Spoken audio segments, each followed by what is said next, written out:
So what is up with all those weird extra sequences? Was this old man Rick? Maybe he was killed off in the fight with the saviors and this is his heaven, his dying thoughts. Or maybe AMC is going full blown M. Night and the entire series has been a dream of Rick from when he was in a coma. Or maybe, just maybe, we're being given a sneak peek into the next story arc. I'm J-Dub with Nerd Nation and I'm going to give my thoughts into what all these artsy cutscenes were actually about.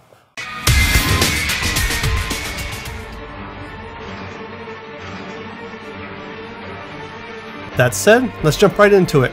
In addition to the main storyline of this initial attack on the saviors, this episode actually contains 2 additional timelines given in small snippets. The first timeline we'll call Crying Rick. It appears to take place sometime after the events of the main storyline, starting out with Carl scavenging for fuel. He runs across a mysterious survivor who gets chased off by Rick. Now there's a theory about who this survivor is, but we'll get into that later. Some things to take away from the sequence. First off, we can tell for certain that this is after the main storyline as Carl is rocking a brand new bandage. Up until now, he's always had a square bandage over his eye and now it's a circle. Second, when Rick catches up to Carl, he mentioned that they were supposed to meet up at the intersection and worries that the survivor could have been one of them. Supposed to meet at the intersection. A spy? Carl asks. The question is, a spy from where?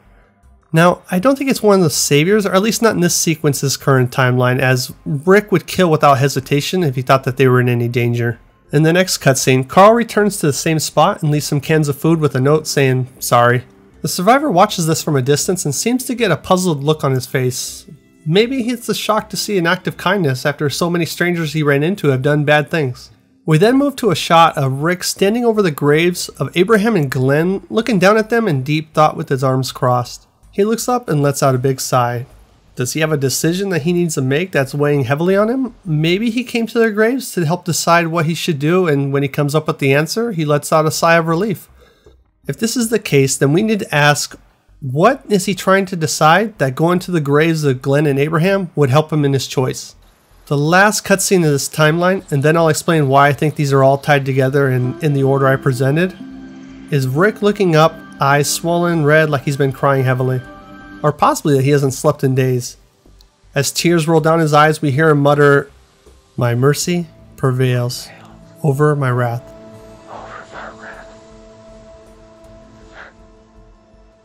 Okay, so why are all these cutscenes in the same timeline? Well, a few things that we can see is that Rick is now wearing a different shirt than he was in the war with the saviors. Also, that same shirt is in all clips of this sequence, indicating that's either the same day or the same general time frame. Now, the last clip is a little bit hard to tell, but the shirt he was wearing in the War with the Saviors from the shoulder down to his arm was only one seam. And it's kind of hard to tell because it only shows a close-up of his face, but the last split second when he turns, you can clearly see there's multiple seams, either 2 or 3, going down his shoulder. And when you pause it on some of the other clips where it clearly shows the shirt he's wearing in this new timeline, you can clearly see multiple seams, which leads me to believe that this is part of that sequence with him and Carl, as well as standing over the graves. Also, as mentioned, Carl has a new bandage than he has worn during the entire series. Since he got shot in the eye, I mean. Also, being that Carl is out scavenging again, we can safely assume the war is over in some capacity, or Rick wouldn't let him go alone. Now, this next part has some potential spoilers, so if you don't want anything possibly ruined for future episodes, you might want to turn it off here. My theory is that Rick won the all-out war, and Negan has been taken hostage. Supplies are low and everyone's out doing their part, but there still might be some threat out there, either saviors who refuse to stop fighting, or some other group that we don't know about. The threat can't be that high though, as Rick let the mysterious survivor go, and if they were still at war, he probably would have killed him. Everyone wants to execute Negan for what he's done, except Carl, who feels that killing Negan would show that they are no better than the saviors. He wants to spare his life to prove that there's hope in their humanity and they're not without compassion. It's not gonna be enough, Dad. Enough what? Hope. Rick then goes to the graves of the 2 main characters who were killed by Negan to kind of help him decide. Do I give in to public demand and execute this monster, or do I spare him to show that we're not without mercy? He decides to go against what he wishes and decides to spare Negan, and we end the timeline with a very teary-eyed Rick crying at the loss of his friends and the idea that the man who caused him so much pain will get to live. I support this by him quoting the survivor that he almost murdered, "My mercy prevails over my wrath." She also said that, "May my mercy prevail over my wrath." Prevails over my wrath. Who else would his wrath be directed at, and who else would bring him to tears by showing mercy? The answer has to be Negan. You gotta understand that on several occasions, Rick told Negan straight to his face, "I'm going to kill you." I'm gonna kill you. I told you already, I'm gonna kill you. He had his heart set on it, it was locked in his mind, and to spare the man that he's told numerous times, "I'm going to be the one that ends your life," would surely bring him to tears.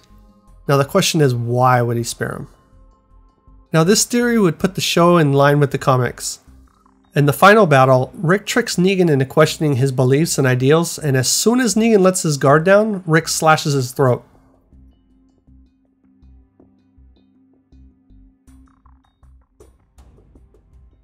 However, instead of letting him bleed out and die, Rick demands the doctor save his life.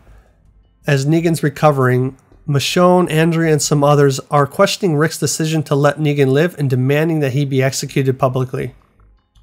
Rick essentially tells them that he's going to use Negan as an example and says that we're going to show that we're better than that. We've come a long way and that we are above killing now. We need to put aside our differences and we need to start working together as communities. He then heads out to deliver a speech to the rest of the survivors. He goes back inside to find Carl in Negan's room ready to kill him with a gun. He stops him just in time and asks to be alone with Carl, who questions his decision and says he has to die. I have to do this. Rick looks at his son and tells him, "If we kill him, Carl, we're no better than he is. In fact, we're worse. He let both of us live when he had the chance to kill us." My predictions are that AMC is going to take this act of Rick sparing Negan's life in the comics and expand on it quite a bit. Now, if my theory is true and the show plays out exactly how I laid it out in this video, this would be a great change that AMC has made from the comics by expanding on this quite a bit. If a man beat your close friends to death in front of you and you decided to show him mercy and let him live, how could you not tear up like Rick did? How could you not break down and question everything that you've done? Well, that'll do for this timeline. Check out my next video for my theory on what the heck was going on with Old Man Rick's sequence. Until next time.